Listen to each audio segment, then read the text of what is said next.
अस्सलाम वालेकुम वरहमतुल्लाह वबरकातुह।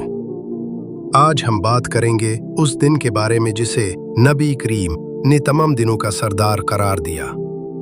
जी हाँ, वो अजीम दिन है यौमुल जुम्हा, जुमा का दिन। आइए जानते हैं उस दिन की क्या अहमियत है, उसमें कौन से आमाल अफजल हैं और हम कैसे उस दिन के फैज़ व बरक़ात हासिल कर सकते हैं। वीडियो को स्टार्ट करते हैं।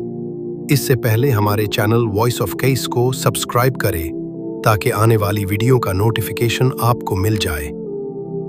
हुजूर करीम ने फरमाया, खैरुन यौमिन तलअत अलैहि शम्स यौमुल जुमात, फीह खल्क़ु आदम व फीह उदखिलुल जन्नह व फीह उखरिज मिन्हा वला तक़ूम साअतु इल्ला फी यौमिल जुमा।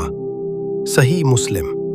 यानी सबसे बेहतरीन दिन जिस पर सूरज तुलू होता है वो जुम्मा का दिन है। उसी दिन हज़रत आदम को पैदा किया गया, उसी दिन जन्नत में दाखिल किया गया और उसी दिन जन्नत से निकाला गया, और क़यामत भी जुम्मा के दिन ही आएगी। कुरान मजीद में इरशाद होता है, या अय्युहल्लदीना आमनू इज़ा नूदिया लिस्सलाति मिन यौमिल जुमअत फस्अऊ इला ज़िक्रिल्लाह व ज़रुल बैअ। सूरतुल जुमा आयत 9। यानी ए ईमान वालो, जब जुम्मा के दिन नमाज के लिए अजान दी जाए तो अल्लाह के जिक्र की तरफ दौड़ो और ख़रीद और फ़रोख्त छोड़ दो। हुजूर करीम ने जुमा के दिन कुछ ख़ास आमाल की ताकीद फरमाई। गस्ल करना। नबी करीम ने फरमाया, जो जुमा के दिन गस्ल करता है और वक्त पर मस्जिद जाता है, इमाम के करीब बैठता है, खामोशी इख्तियार करता है, तो उसके हर कदम के बदले एक साल के रोज़ों और क़याम का सवाब मिलता है। रसूलुल्लाह ने फरमाया, जुमा के दिन मुझ पर ज़्यादा से ज़्यादा दुरूद भेजा करो, क्योंकि तुम्हारा दुरूद मेरे सामने पेश किया जाता है।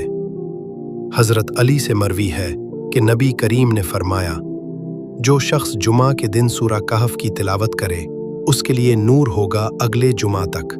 हुजूर करीम ने फरमाया, जुमा के दिन एक ऐसी घड़ी है जिसमें अगर कोई बंदा अल्लाह से कुछ मांगे तो वो ज़रूर अता फरमाता है।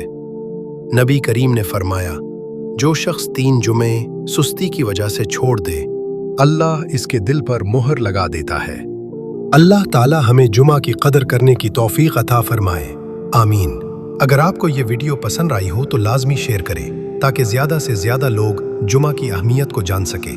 जज़ाकुमुल्लाहु खैरन। वस्सलामु अलैकुम वरहमतुल्लाहि वबरकातुह।